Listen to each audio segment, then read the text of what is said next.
provide a platform and there's a space with Black design professionals within and around our industry to speak a little bit about their stories and about where they are currently. And what was important about this panelist here is having people have various positions within their companies, whether they're principals or owners or founders, and then also people who have found value in pursuing accreditations and pursuing some of those industry recognized signals of success. So that was really important for us in putting together this panel as well. So to help us moderate this conversation, we have the esteemed Gabrielle Bullock, and my Microsoft Word is not pulling up so I can get all of your appellations correct. She's got, it's alphabet soup after her name. She's like amazing, Director of Diversity and Inclusion for Perkins Will. She's FAIA, IIDA, she's a lead AP professional and also part of NOMA. So Gabrielle, take it away. Thank you. So while you were messing around with your connection, I did a brief overview of myself where I introduced myself. So I'm going to proceed with introducing the esteemed panel. Steve Cromedy Jr. is an architectural representative at representative and Northeast Stone Champion at Deltile. He previously worked at KCBA Architects and Ewing Cole. He has served as president of the NOMA chapter of Philadelphia, and he is passionate about mentoring youth and volunteers at Big Brothers and Big Sisters and as an ACE mentor. Next up is Kia Witherspoon, who is with her own firm, Determined by Design, and I love that name. A couple of quotes from Kia: the design voice of impact and change. She is the design voice of impact and change, and she has spent the last 15 years defying every design stereotype.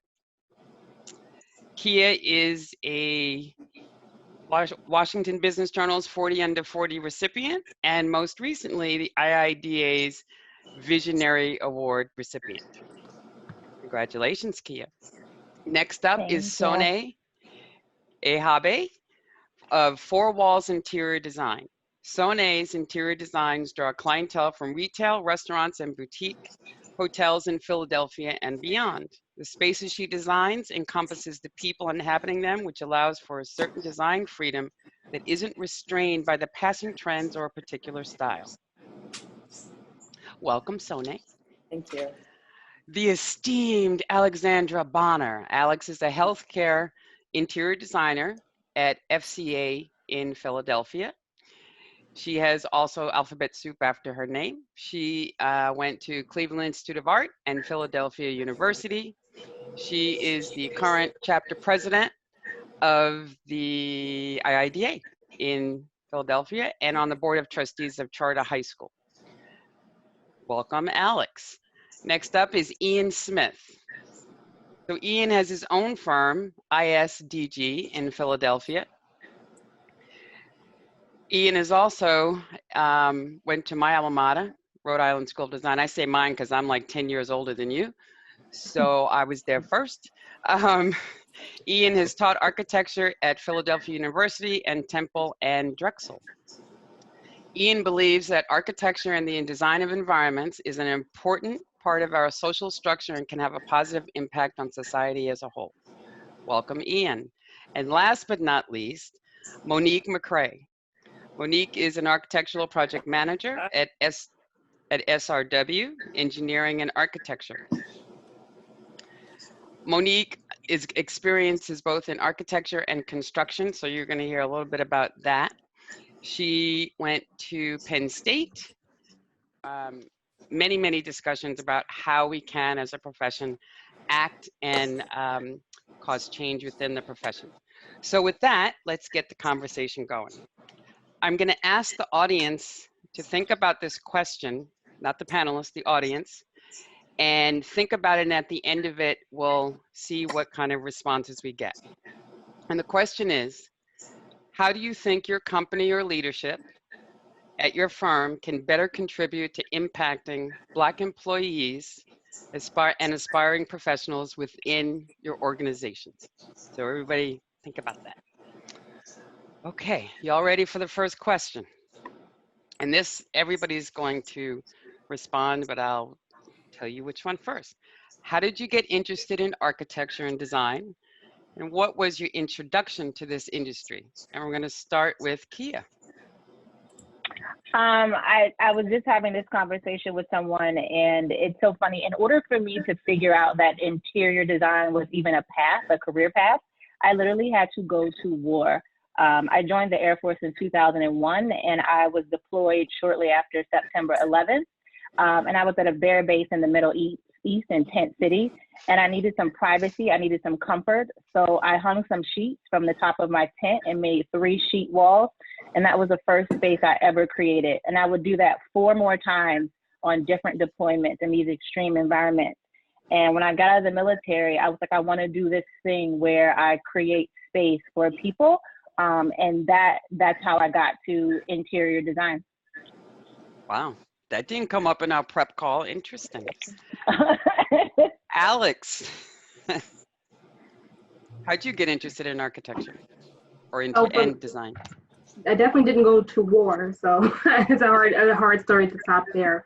But for me, growing up, my mom, who was kind of my biggest cheerleader always, she was the one that drove us to do visual arts and to do musical arts and things like that. And I was terrible at music. I couldn't play the piano very well, couldn't sight read for crap. So I ended up digging more into the visual arts and painting and drawing and things like that. So she was a huge supporter, always enrolling me in art camps and sending me to different places, making sure I had sketchbooks and having all types of materials available. And I got interested in interior design because when I was younger, and I had a huge Barbie collection, I had over 130 Barbie dolls. And instead of buying houses, she and I would take crates, kind of pimp the crates out, putting in our own pieces of flooring. She was really good at sewing. We would sew little drapes and rearrange the furniture and stuff. And it wasn't until high school, I intentionally went to high school, charter high school, I realized what I called fashion design for spaces, which was interior design. Nice. Monique. Hi. For me, I guess mine started, in high school. During middle school, I was always a creative sort of kid. I took dance. I loved painting, drawing, things like that. It wasn't until I got to high school, went to Central High School, and they had a mechanical drawing class, and I was in love with that Bob Vila show at that time. I'm kind of aging myself. Y'all remember that? That kind of, I think that solidified my academic path, because I said, maybe this is the path I want to take, and that's what I did, and I pursued it in college. Thank you. Steve, what's your path? Well, I grew up in Brooklyn, New York, East New York, and I had a tendency I was a very good artist from a very young age, and I had a aptitude for math, but wasn't sure exactly how those would splice together. But to my mom's complete chagrin, I had a tendency to take things apart and put them back together with my toys in the forms of various constructs that ended up with wheels. I built forts, and my brother absolutely enjoyed everything that I built, but in due time, it was very clear that there had to be something more that was, sort of pulling me. And architecture was something I discovered somewhere in the early part of, I think, grade school. And I heard about architects. I had no idea there were any Black architects. And to be quite honest with you, that actually held all the way through until I got to college. But gratefully, I chose a profession that sort of fit my profile. Thank you, Steve. Sone. My background's really similar. I always grew up drawing, and I was a pretty artistic kid. And then that continued through art classes all throughout middle school and high school. And I think one of the pivotal moments for me was when my art teacher told us that, you know, she explained that there's a lot more to design than just being, you know, the starving artist or the painter. And she brought in several different college recruiters. One of them was from RISD, another one was from NYU, and it just all sort of clicked for me. Like, they started introducing all these different majors and, you know, means to be within the design world. And I knew that that's exactly what I wanted to do. So I went to Drexel for interior design, and I haven't looked back. I love it. Last but not least, Ian, share with us your path. Okay, well, it sounds like it's a similar vibe, but I'm going to change it up a little bit. I quickly became a star in my high school, and generally speaking, that path was definitely fine arts. I was exquisitely good at plain art painting, which means painting out in the landscape and capturing the landscape pretty well, much like the Impressionists. But I could replicate just about anything. In fact, I spent some times in the makeup counter doing portraits of women after they got their makeup done at department stores. So that being said, Did you do before and afters? I don't know if everyone wanted to see them before, but you know.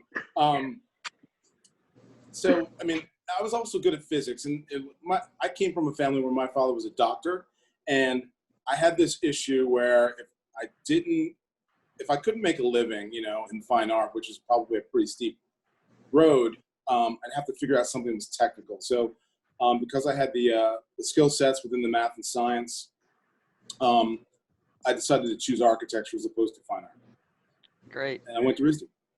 Yeah. So what's interesting about all of your responses and paths is that none of you, nor did I, know any architects. And so it was our artistic ability, our interest in that, inspiration from our parents or what have you. So I think that's very interesting. So with that, since you didn't know any architects, I'm going to ask Kia and Ian in that order. Who or what inspires you, and how do you draw inspiration for your personal and professional successes? Kia? I think, again, I think life experiences is what keeps me constantly inspired in interior design. And thinking about making sure design is accessible to everyone and the experience for those who aren't exposed to great spaces. In high school, my brother was incarcerated for 15 years, and we would have to go visit him 8 hours away. And I remember feeling like this was the most undignified experience for me as a person. And every year I would start to think about, what's that like for the children? What's that like for the spouses? What's this like for the men, the staff? And in undergrad, when all my classmates were doing hotels and retails and multifamily, I did a male prison facility. And right then, I think I knew the inspiration was my people, right? Spaces for my people who weren't getting what they deserved. And I think that constantly keeps me inspired. And professionally, I've built my entire business on that. And what we sell is really concept. And a lot of the storytelling and the concepts in our projects comes from the communities that we serve and the locations of our projects, which 90% of them are in Black and low income communities. So again, it goes back to my people and their stories and their experience. That's how I always stay inspired to do better and give them better. Excellent. Ian, how about you? All right, so I'm going to piggyback on that notion, but switch it up a little bit and keep it within the sort of the academic realm. I mean, being a painter and thinking about narratives, I always was trying to question the two-dimensional plane, right? Much like modernism did, much like the canon of Western art did, trying to figure out what the challenges were with regard to perspective, whether it was flattened, whether it was deep, whether it was specular, whether it was, you know, ominous. So once you dig and start digging deep into that within the realm of art history, you know, perspective in and of itself is a construct, right? And you start to think about it much in that way, and you learn that in architecture school. But at the same time, on an ideological and philosophical, maybe even sort of, you know, structural, post-structural way, you know, perspective is absolutely essential to framing how you construct an argument, what kind of language you use, how you code shift, and any number of things that can be built upon each of those kind of descriptions. So to summarize what inspires me, I wrote here that, you know, when the opportunity is presented, I try to pair what the client is interested in with what I'm interested in. So I kind of tweak it a little bit in sort of to voice voice my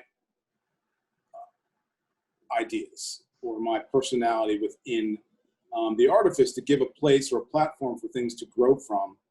And then hopefully as things progress, this perspective that's imposed upon the work in minute ways, I wouldn't say heavy ways, becomes clear from the point of view of being an African-American trying to do this business. Right. So I'm gonna throw something else at you based on what you just said, because I think I heard you say, not so many words, is you try to align your values with the clients that you have. Is that right? No. No. I actually try to impose upon them. I don't try to okay. align. Okay. I actually try to, I weave in invisible stories. Now, this goes into some deeper stuff, of which, you know, there's more time for, and you can go to my website then, but it's about actually using the invisible power to influence from sort of within. And I plant these seeds along the way like Hansel and Gretel. Great. I like it. Okay, now we're going to get into the nitty-gritty. So Kia and Steve, how do you think more, and Sone, how do you think more inclusion can make an impact on the industry and design? And let's start with Kia. So I think the problem is, and again, I'm thinking really specifically about this lens that I work in affordable and low income housing, right? You have white men and women designing in communities of color. And predominantly, most of the time, it's white developers and GCs.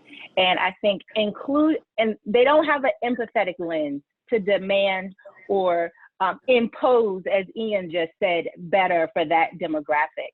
And I think it's because they can't see themselves, their brother, their sister, their grandmother, or their mother living in subpar design outcomes.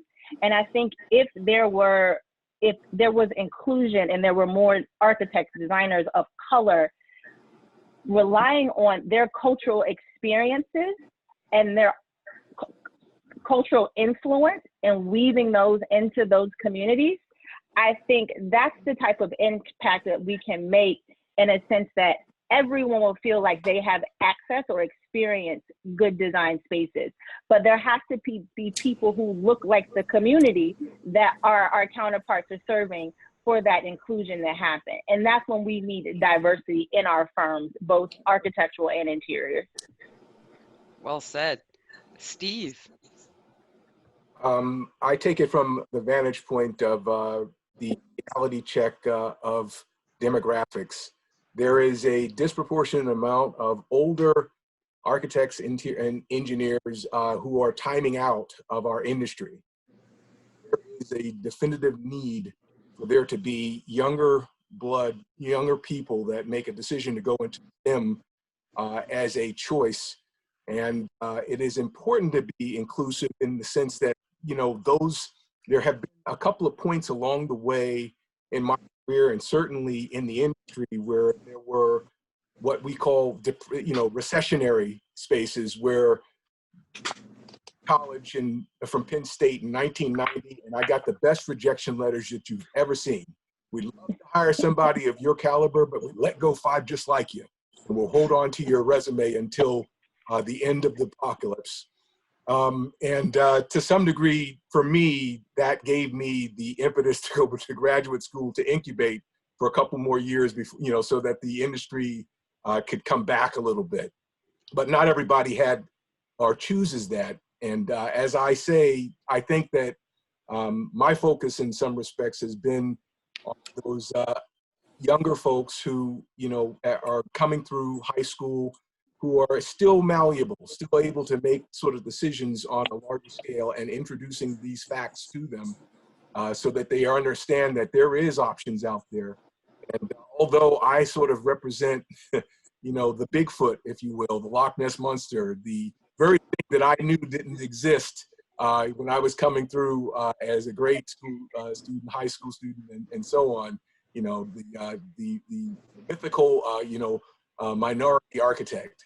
And we're charged to do, as you know, each of us in our own way, is to sort of like break down some of those like barriers that immediately come up when someone says, well, I don't know anybody that looks like you that has done that. Right. That's been Thank always you. my take. We have to like sort of make young people prepare for those future openings that are coming, because the older representatives of our industries are going to be retiring soon, and that means there's going to be a void, and we need to fill it. And the more people of color, the better. That's right. Sone, what's your perspective? I think, you know, whenever you talk about inclusion, a few words that always come to mind for me are empathy and humanity. And I think that being included within the design industry and adding to culture is just going to make, you know, the fabric of that culture and the fabric of the industry even better. You know, when we understand where people come from, when we understand that, you know, everyone has a story, and you're sort of weaving through that and creating that story the way that we do with spaces, I think that inclusion is so important. You know, telling a story, coming from different perspectives, coming from different backgrounds can really only improve the industry. Yeah, it feels like it makes it that much more richer, a solution, and a more creative solution, the more perspectives that are included in the culture. Okay, so is there an individual who has most impacted your career and your accomplishments? And Key, I'm going to start with you again. So this question is always funny because I think most everyone said that they didn't know any Black interior designers or architects when they were coming up, and that's the same for me. So I was my own hero. I had no mentors. No one got back to me. I reached out. I'm pretty assertive. So I impacted my career and my accomplishments the most. And that's the advice I give to most young designers, especially designers of color. Be your own hero. Excellent. Alex. Definitely. And not to, this I know gets a little bit cliche. People are always like, oh, I want to thank my mama. But my mom has obviously, and they're definitely impacted so much of me. And when I think about intentionally choosing healthcare interior design, my mom had sickle cell. So I spent a lot of time with her in the hospital my whole life. And I never really understood how she could come out the hospital and not be better.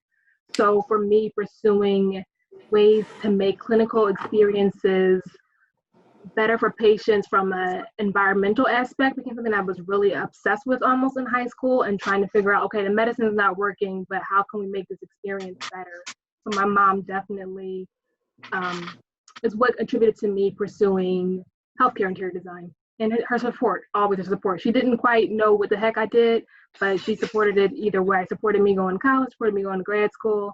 And I know there's a stigma, or not, I mean, it's true too, but in Black communities, especially when students talk about art and parents are like, oh no, you need to go to school for business management or nursing or something that seems more tangible, because there's a lack of representation and understanding from the parents' perspective.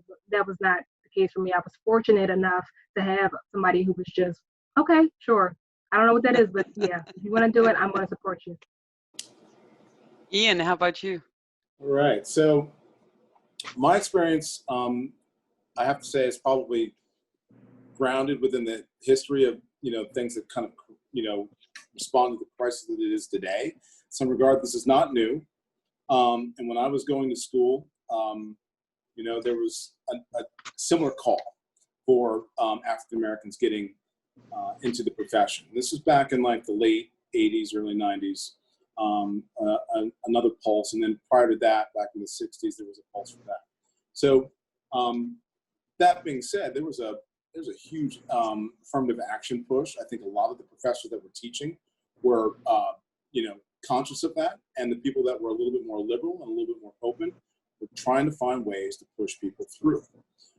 So I don't really have one, but I have several, because they kept on pushing. And it starts with a well-known sort of I don't even call him a metabolist architect. This is coming out of architectural history in the Western canon. His name is Friedrich St. Florian. He's the architect of the World War II Memorial. He was brilliant in his empathy and his compassion and for humanity and delivering design. One of his colleagues around his time was Judith Wollens. She was an architecture professional. She ran the department of RISD. Absolutely essential to me going to Yale. Otherwise, I wouldn't have gone there. Deborah Burke, on the other side of the gate, also a RISD grad, welcomed me to Yale because she was one of the faculty there. And then last but not least, coming out of Yale and moving into, sort of the pathway of going to an Ivy League is Stephen Eisenhower of Venturi Scott Brown fame. And without him taking me under his wing and driving me around to awesome sites throughout Connecticut and Philadelphia, I don't think I would be where I am today. Wow. You've had some great ones. You are truly, You're really blessed. He's the exception. Which brings me to my next question, which is how has your race impacted your current role? Are there any specific examples of how being Black has impacted your career or current role? And this is for Kia and Ian. Kia goes first. And then I think I'm done with you, Kia. No, I'm just... That's not right, girl. So here's the thing, right? This is what I always say. Being Black was my superpower, right? I looked at the landscape. There was nothing but a bunch of white women-led interior design firms in the district, right, doing multifamily. Right away, there weren't a lot of, their firms weren't diverse. And I was like, you know what? I'm going to build the firm that I don't see, right? So right there, like, there are no Black-led firms. I'm going to become one. And then it was like, I got to go get some business. And I think right away, you can immediately start to go after the white compliance, the big ones. But I was very strategic and said, who's going to have more buy-in to a young Black woman in the creative space? And I looked for Black developers. So again, the whole Black thing, that has really impacted me and said, like, this is my strength. There's no one who looks like me talking about what I'm talking about. So one, it's going to be a little jarring, but refreshing. But situational awareness taught me you got to go to the people who will buy into you first. That's business 101, right? So I knew it wasn't going to be Chris Smith of W.C. Smith, right? It was Bua Beniti of Dante's Partners. And again, once this brother gave me my first shot, now he still made me take some money off my fee, but I'm not talking about that, right? Once he gave me my first shot, my second shot, then the white developers was like, he's using her, we want to use her. That was the thing. I was always cognizant of how I would come across, but I went to the people who would buy into me first.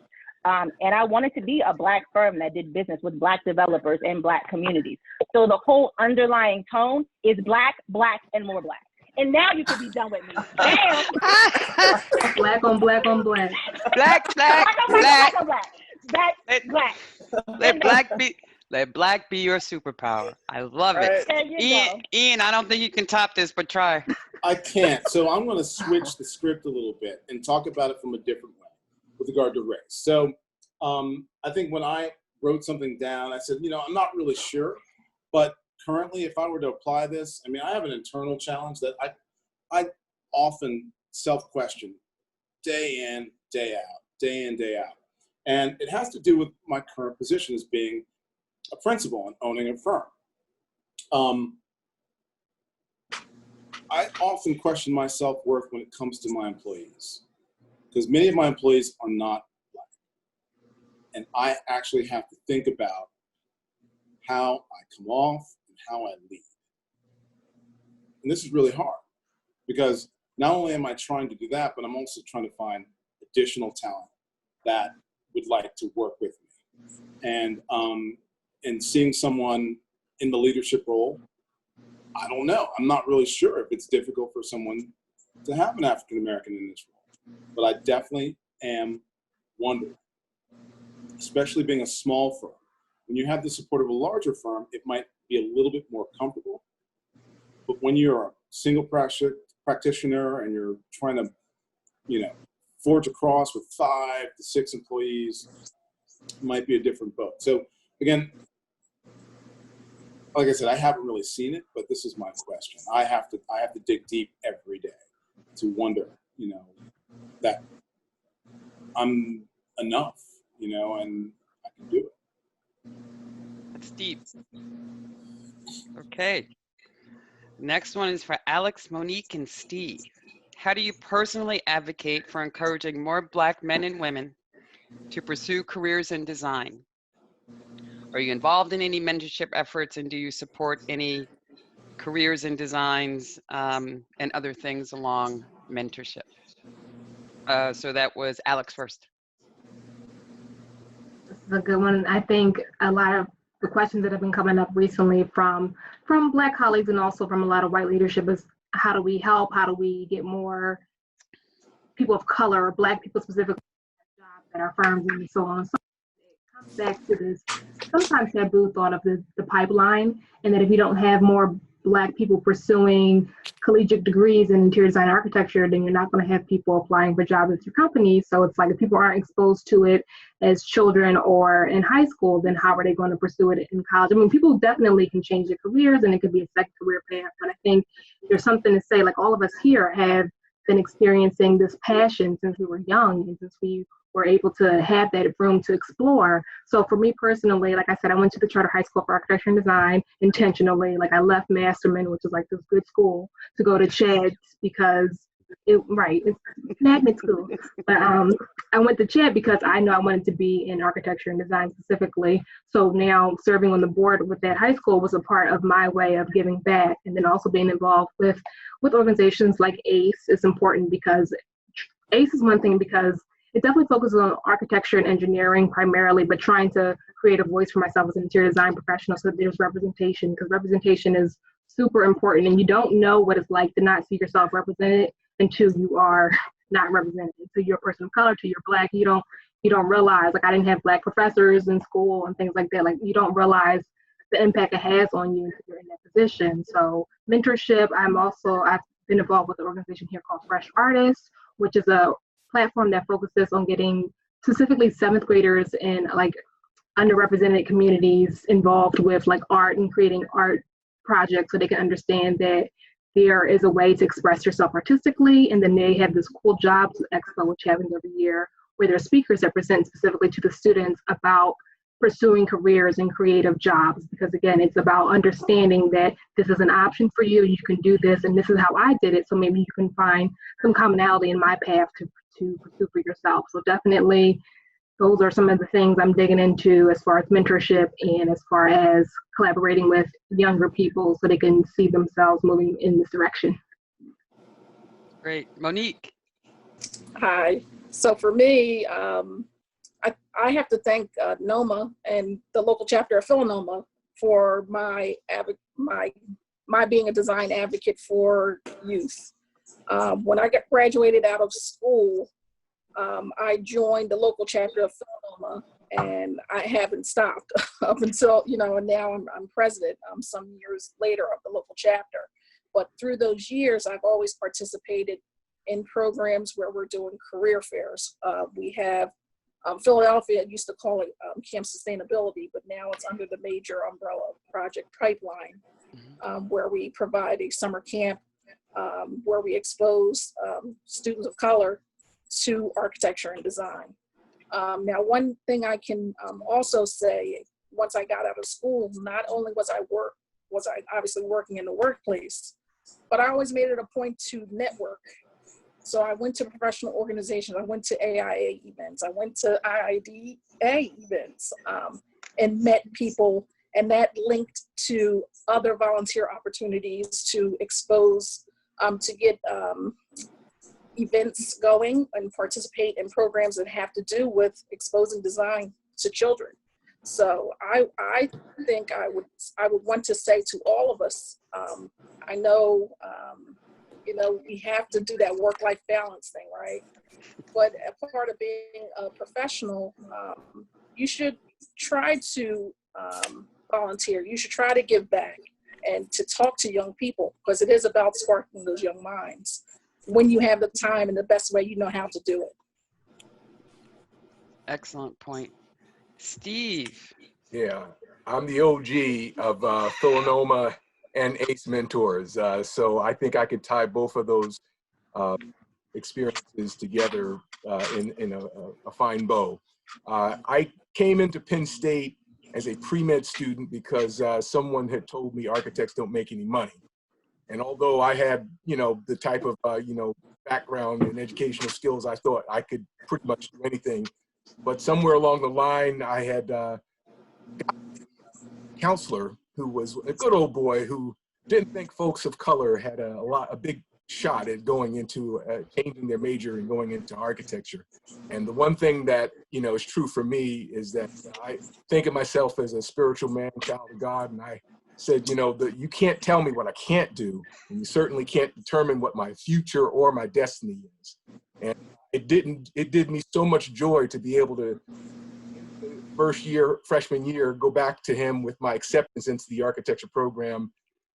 Even on crutches, I broke my knee after playing football 3 times, and the 3rd time in my freshman year in college. But I had told him, I had gone back and pursued my degrees in architecture and sort of never really looked back.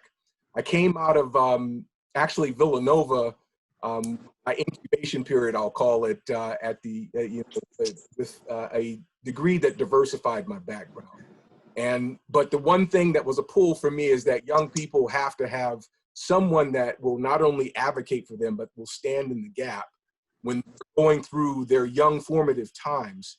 And what I found was Philanoma, I joined maybe a year after the founding of the chapter in '92. We just celebrated our 25-year anniversary. And I did a little bit of everything. In fact, Moni and I have a very close, almost a parallel experience with her 15 years, and previous to that, my 10, added on to that with Noma. But I will say that we wanted to inspire young people to, number one, give them exposure to people like them who are part of this wonderful industry that we call architecture, the oldest industry, if you will. But what we knew was important for us is to be able to not only expose them, but also give them a platform where they can learn. So what was once upon a time a program called Arches is now Camp Sustainability, as it's right. Great. To say that I also saw the importance of being part of something that was also, 15 years ago, I was introduced to ACE Mentors. ACE Mentors stands for Architecture, Construction, and Engineering. And that is, in fact, an organization very much like Alex. I'll dovetail on what she said. Alexandra says that it gave an opportunity to get young people who would otherwise not be exposed to not only people of color, but the various facets of industry. As a member of the board, as a team leader, as a teacher for these past 15 or so years, I've had a chance to sort of see my labor. And my dad always taught me you don't measure a man by what he's accomplished. You measure him as fruit. I am pleased to say that, I've been very blessed to be able to see not only some of my first class and beyond then come full circle and graduate from college and become part of the profession. And there's nothing more rewarding than that. I currently feel like in some respects giving back was the natural way to ensure that my own 2 children, college students, one a graduate student at Penn State and the other one a junior at Penn State, would actually be blessed because I gave a lot of myself away to young people in the last many years as a mentor. And I can say that, coming full circle, that inspiring young people has been part of my life's purpose. It didn't stop there. I also But I got to stop you here. Thank you. Notice I had a lot to say, right? For your elaboration on mentorship, super important. Yeah. Thank you. So you've all talked about mentorship. So now we have young Black professionals in firms, in the workplace. So what advice do you have for those young professionals and students regarding being Black in the industry? And would your answer be different today than 4 months ago or a month ago? Oh, who's that? That is, oh, Yeah. Kia, you're back. Kia, you're up. I'm back, girl. I don't go nowhere. We steady, determined. Hello. So this is what I would say, right?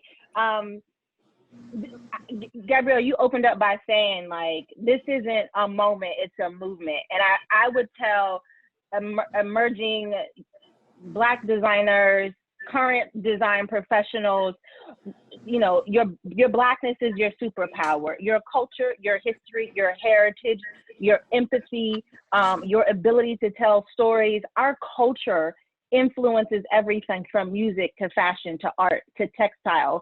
That all translates to interiors and architectures in the built environment. I would tell them to continue to lead with that. Don't carry the weight now of your white leadership. Don't try to solve the problem for them. Solve the problem for the communities that you serve. And again, culture, history, your heritage, your Blackness, that's your superpower. Remember that today, 6 months from now, when they stop talking about diversity and inclusion, right? You should still do better, right? As a designer of color, that's your superpower. Hold on to it. Wakanda forever. Now I'm done. Wakanda forever. Thank you. Steve, now Steve. I'll keep it succinct. We got 10 minutes left, Steve. I'm going to keep it succinct. Yeah. I might not be the fire, but I got a lot of info. I'll just simply say to you that I would tell the young people that they find, you know, their worth, know exactly, you know, they bring to the table, and find a niche that, like, not everybody wants to do, but do it extremely well. Make yourself indispensable. Would have been the same 6 months ago as I say today. And that pretty much, you know, sums it up. I mean, I want them to, like, you know, see themselves as, you know, as the future. And if you sort of, you know, embrace the fact that you're going to bring something uniquely special to the industry, that you will always find a place. There will be always a place for your, you know, skill set. Excellent. So concise. Ian, what's All your right. advice? It doesn't change. I think this is going to be quintessentially the necessity for everyone. It definitely sort of digs into some of the shame that we have in our culture, but we have to be good at something. We have to be really good at it. I think we point to musicianship and singing and all these things that we are really good at. You've got to be really good at drawing and thinking and writing as well. You have to be, exceptional.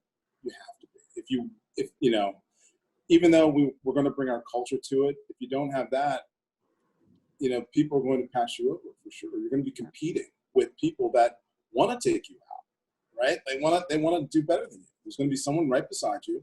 It's going to outdo you. Competition. Sone.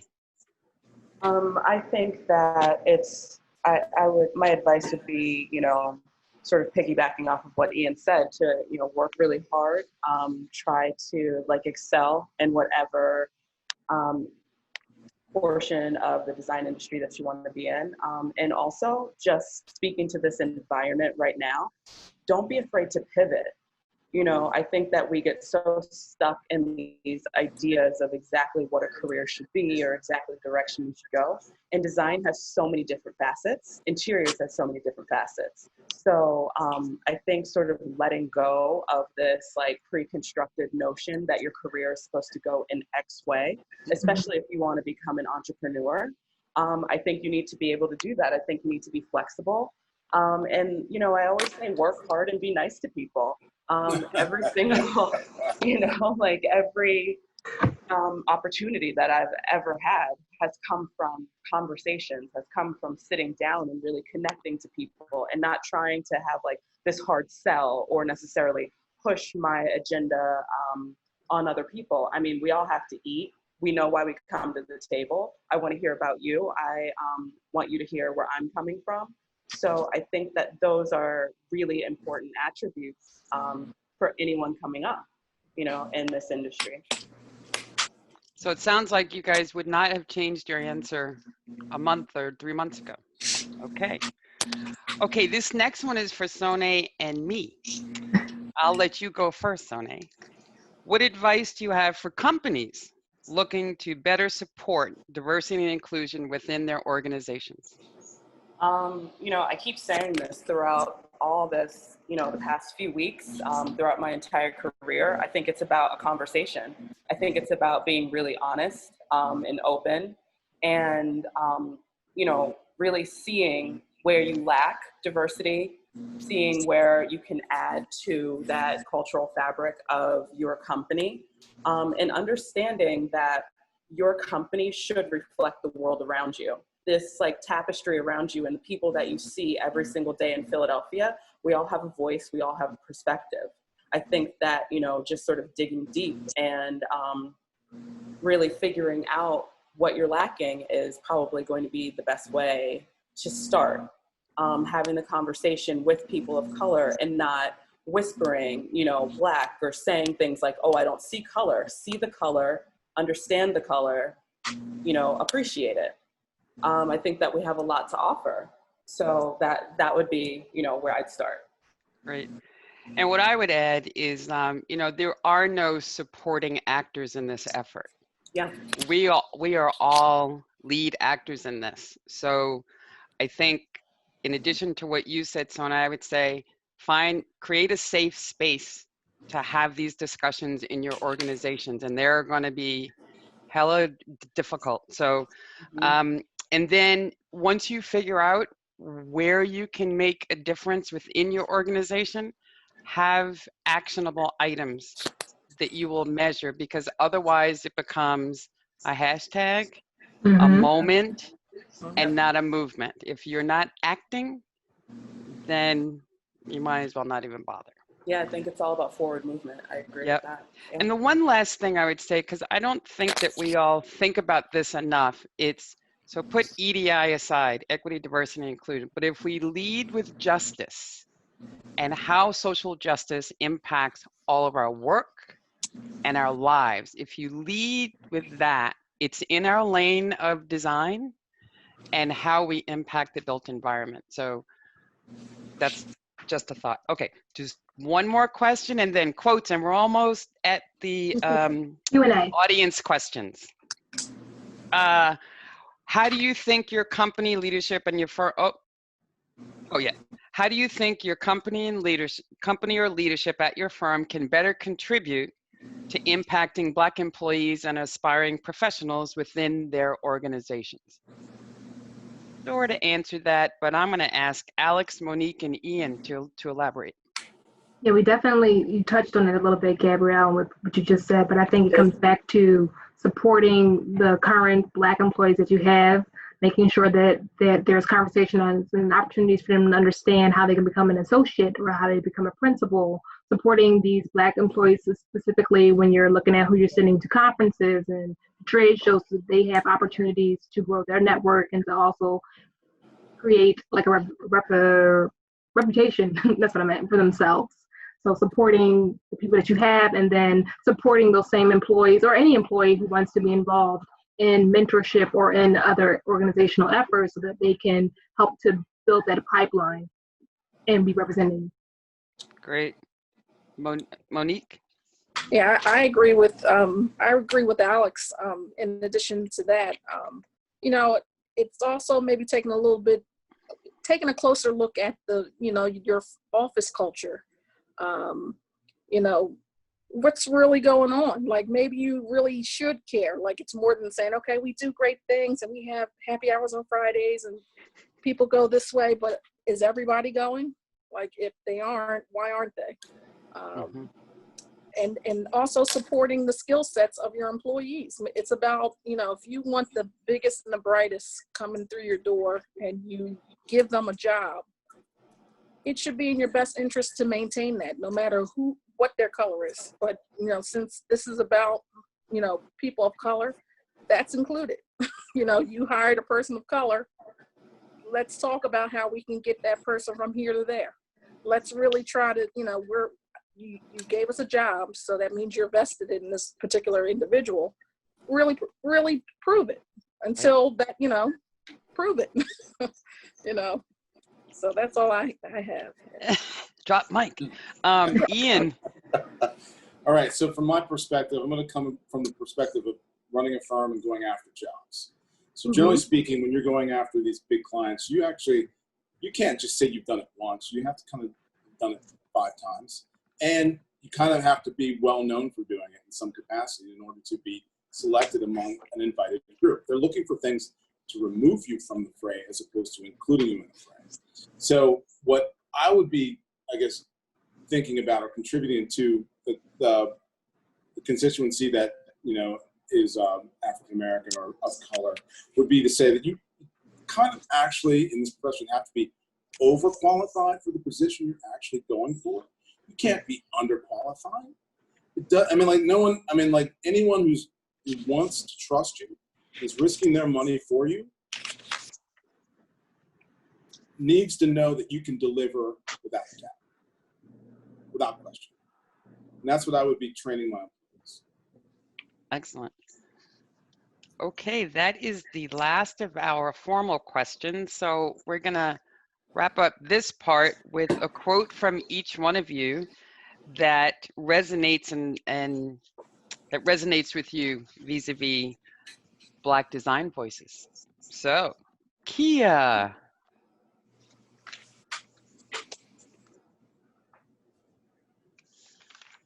You're mute. Design is a form of activism, and being Black. Design is, I'm just leave it at that so we can get to the question. Design is a form of activism. I had something I wanted to say to here, but I know you do. But I'm gonna just do good. Be good. Madam Bonner. I was wanting Kia to say what she was thinking about saying. Because it was on your face. I'm curious. You know, I just think I think we set up this huge barrier, right? People buy into people. That's business 101, right?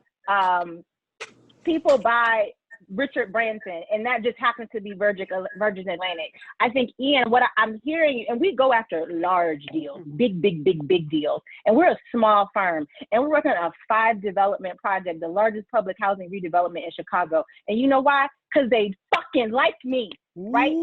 People have to like you to want to do business with you. And I think saying that we have to be, I started my firm only having worked in the industry for 3 years at a whole firm, right? So yes, Black people, we know we have to be exceptional and twice as better. That's like this being Black 101. But when it comes to getting business, they gotta like you to want to do business with you. And big, small, in between. And I've proven my value 5 times over as a small firm on big projects.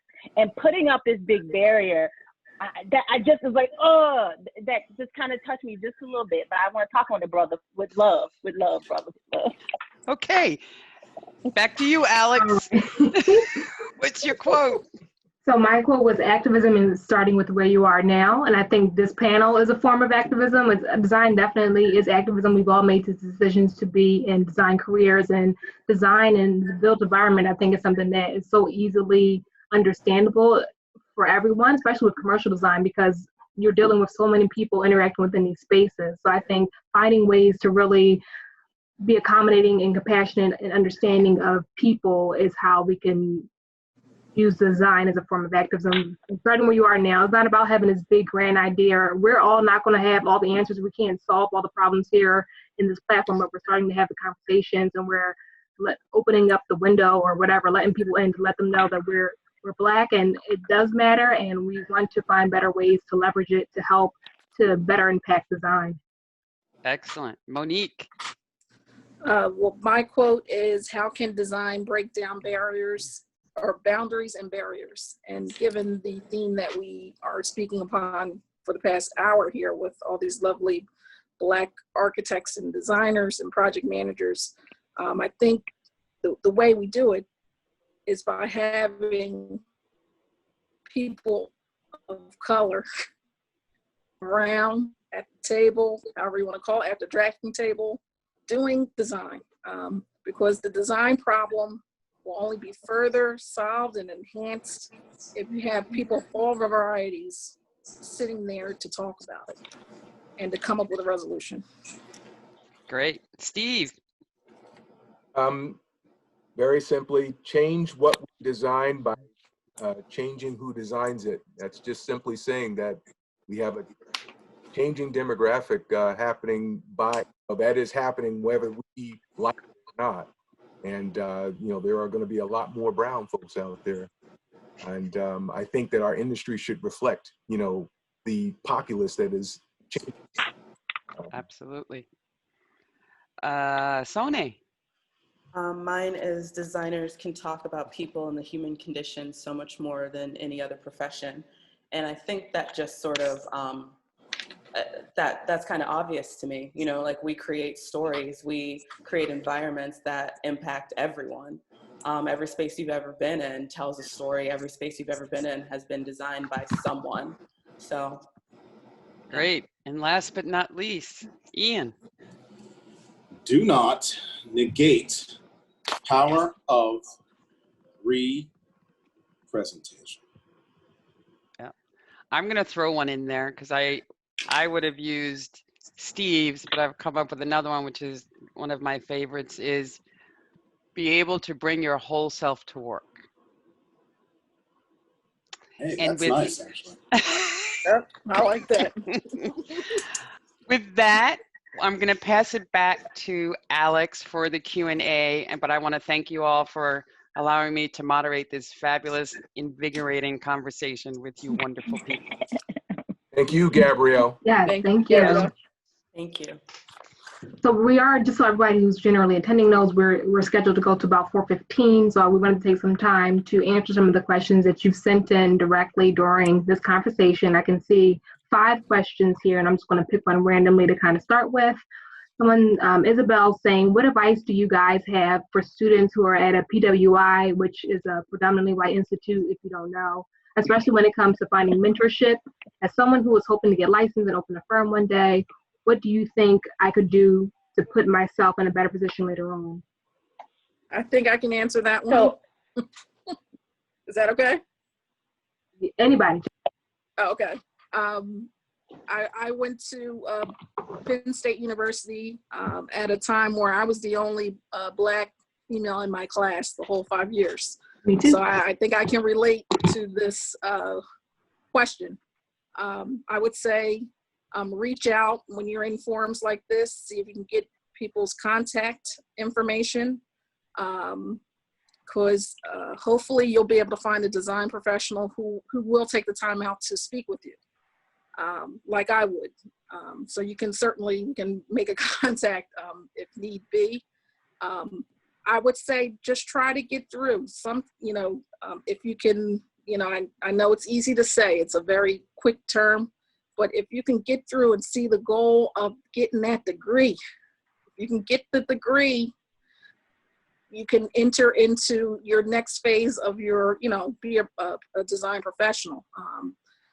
Sometimes it's about getting through the pressure cooker of being in a white institution and just getting through. But I would recommend highly, if there's a NOMAS chapter, if there's a Black Student Union on your campus, maybe it has nothing to do with architecture per se, but anything that you can do to help support yourself, I would do at the undergraduate level. And if you can reach out to professionals, definitely do that. Okay. And I think piggybacking off of the whole school thing, there's a lot of questions specifically asking about how we can better engage schools. What can schools do? Melanie asked, what structural change, and I don't know if we have the answer to this, but what structural changes are possible within our architectural schools to attract and retain young Black designers? So I'd like to. So Is that Kia? Yeah. So I'm gonna make it short. I think these programs should kind of, and students only do things when it's mandatory. They should start making it mandatory that students do a certain amount of community service hours in high school and elementary, middle schools about what interior design and or architecture is. I think the only way we're gonna fill the pipeline if we start as early as pre-K and all the way through college, right? That's what I think colleges could do right now, and then go to the chapter professions, right? And bring the 1 or 2 Black designers with your students to those, or designers of color, to those programs, so those students in elementary, middle, and high school can see all the way to the profession. Right. Yeah, no, I completely agree with that. I think that, you know, starting really young, just based on all of our stories, based on the things that we said, we didn't know any Black designers, we didn't know any people of color that worked in this industry. So, you know, and talking about race and talking about humanity and talking about all these things that we've suddenly had a major conversation about, it starts at your dinner tables, you know, it starts when you're super young. So yeah, I think that that's something that colleges can definitely do. I also want to, you know, what schools of design can do is change their curriculum and incorporate cultural, not Black history courses, but incorporate parts of what other cultures, how it impacts design within the curriculum and not an add-on. Because I think that we are typically taught in design school in a very Eurocentric way that does not address all the aspects of different cultures. And when we don't see ourselves, then we're not bringing our whole selves to the table. That's one suggestion. And hire more professors of color.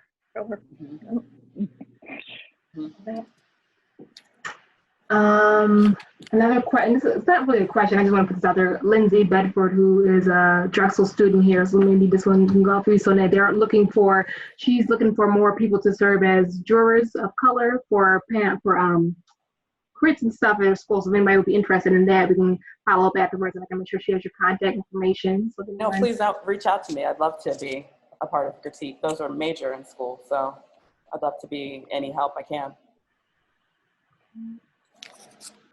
And then another question that we had are, what are some of the resources you think people can use to educate themselves? Are there any, I mean, we're going to send out a list afterwards. Oh, that book. Write it down.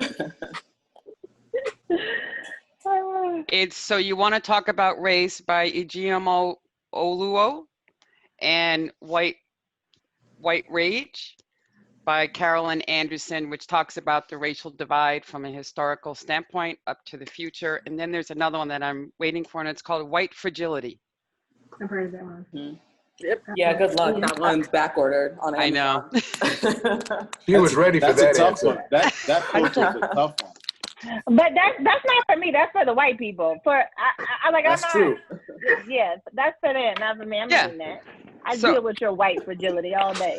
Are there any resources for empowering Black designers or Black architects that we know of? Yeah, I know there's some organizations I know of. Right. So there's well, of course we know about NOMA. There's the Black Interior Design Network. BID. Mm-hmm. Go ahead. I put a link in there as well called Black Artists and Designer Guild, and I like them all. I like them all, but it's very cross-disciplinary, from interiors, architecture, art, textiles, ceramics, everything. So it's a very broad spectrum of art.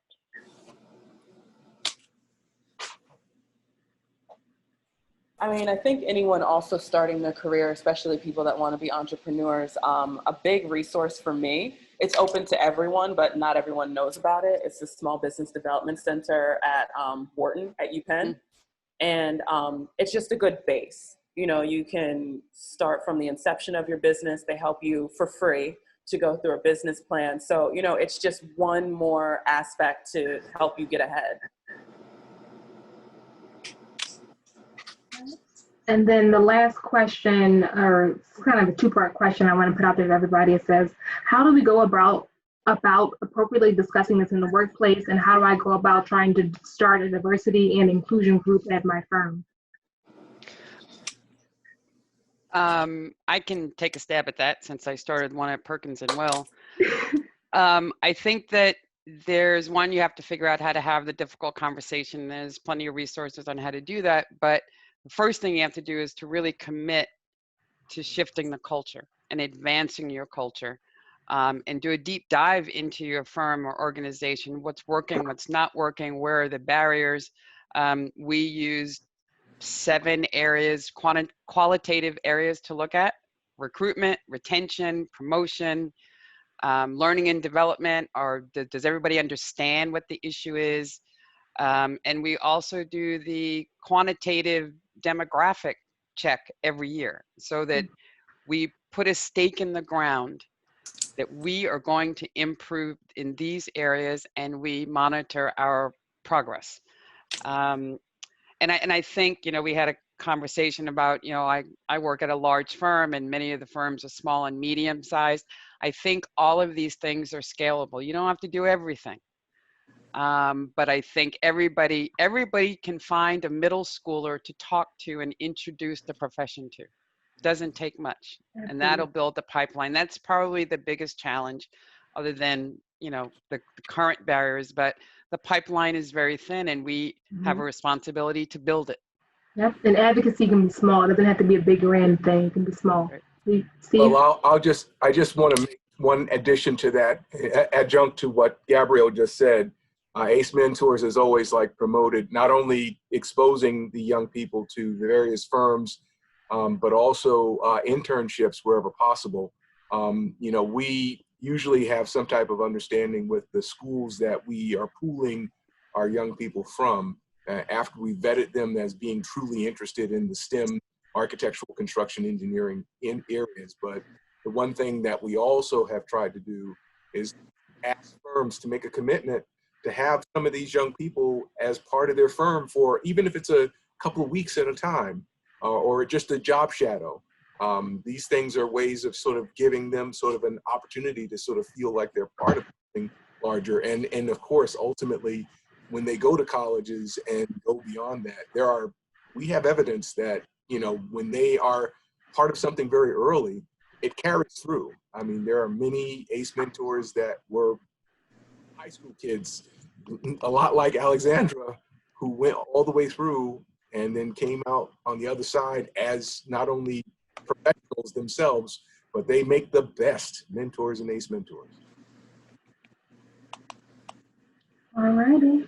Well, thank you all. That's all I have for questions. If there's any last words of wisdom anyone wants to leave the group with, I'm just going to end by saying we are going to be continuing this conversation as far as the IIDA Pennsylvania Delaware chapter. We're scheduling our next session of this Dignity and Design Coffee Talk to take place on July 16th.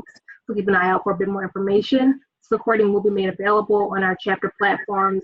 Got to figure out which one can host the size of this video. Might be Facebook, might be website. I don't know. We'll figure it out. And then last but not least, we will send out a link recapping some of these resources that we mentioned here in addition to some other ones. So everyone can learn a bit more, white, black, whatever. You can at your leisure. So open it up again to this wonderful panel they're all on LinkedIn. So if you're asking me for their contact information, look them up there. And we're all accessible. Yes. Yeah. Last words of wisdom. Keep trucking. Keep on the fight. Don't let anybody speak into your destiny what is not, their experience. Let it be you who decides. I think you should trust Be your determined by design. Trust your gut and run your own race. I know look at what's going on, but always keep what you want in mind. Ultimately, it's up to you. You can make it happen. Be kind. Oh, that's cool. Okay. Let it be your superpower. Yes, Hey. that was gonna be mine. Oh, I'm sorry. The blackiest Black Panther you can be. Black on black on black. Thank you, guys. Thank you all. Bye. Thank you. Thank you.